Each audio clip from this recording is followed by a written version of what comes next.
یہ کہانی ہے تکبر اور یقین کی ایک لازوال جنگ کی۔ نورپور شہر میں دو طاقتیں آمنے سامنے تھیں، ایک طرف غرور تو دوسری طرف ایمان۔ ایک طرف تھا بادشاہ ظفر، اتنا مغرور کہ اپنی دولت کے نشے میں خود کو خدا مان بیٹھا تھا، اور دوسری طرف تھے درویش ابراہیم، ایک نیک انسان جن کا ایمان لوگوں کے دلوں کی دھڑکن تھا۔ بادشاہ کا سب کچھ سونا تھا اور درویش کا سب کچھ خدا پر یقین۔ بادشاہ کو درویش کی یہ مقبولیت بالکل پسند نہیں تھی، اسے لگتا تھا یہ اس کے غرور پر ایک چوٹ ہے۔ تو اس نے ایک شرط رکھی، ایک ایسی شرط جو ناممکن تھی، ایک جال جسے کوئی پار نہیں کر سکتا تھا۔ چیلنج دیا گیا درویش کے بیٹے ناصر کو، اسے ایک آسیب زدہ جزیرے سے ایک صندوق لانا تھا۔ یہ تو سیدھی سیدھی موت کی دعوت تھی۔ وہ جزیرہ جان لیوا درندوں اور خطرات سے بھرا تھا۔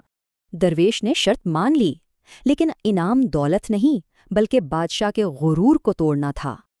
اب سب کچھ ناصر کے کندھوں پر تھا، تو اس نے اس ناممکن سفر کی تیاری شروع کر دی۔ ناصر تو بس ایک ماہی گیر تھا، وہ صرف اپنے والد کی دعائیں لے کر جزیرے کی طرف نکل پڑا۔ اور پھر جزیرے پر معجزہ ہوا، وہی خوفناک جانور اس کے رہنما بن گئے۔ جانوروں نے اسے ایک تاریک غار کا راستہ دکھایا جہاں وہ صندوق موجود تھا۔ پھر تیسرے دن ساحل پر سب کی نظریں تھیں، افق پر ایک کشتی نظر آئی۔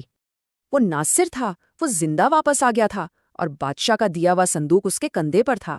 جب ناصر نے دربار میں صندوق بادشاہ کے سامنے رکھا تو بادشاہ کی آنکھیں کھلی کی کھلی رہ گئیں۔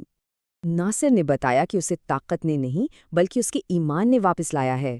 یہ معجزہ دیکھ کر بادشاہ کا غرور ٹوٹ گیا، اس کی جگہ ندامت اور عاجزی نے لے لی۔ وہ گڑ گڑا کر معافی مانگنے لگا۔ آخرکار اسے سمجھ آ گیا کہ اصل طاقت کس کے پاس ہے۔ اس دن کے بعد نورپور بدل گیا۔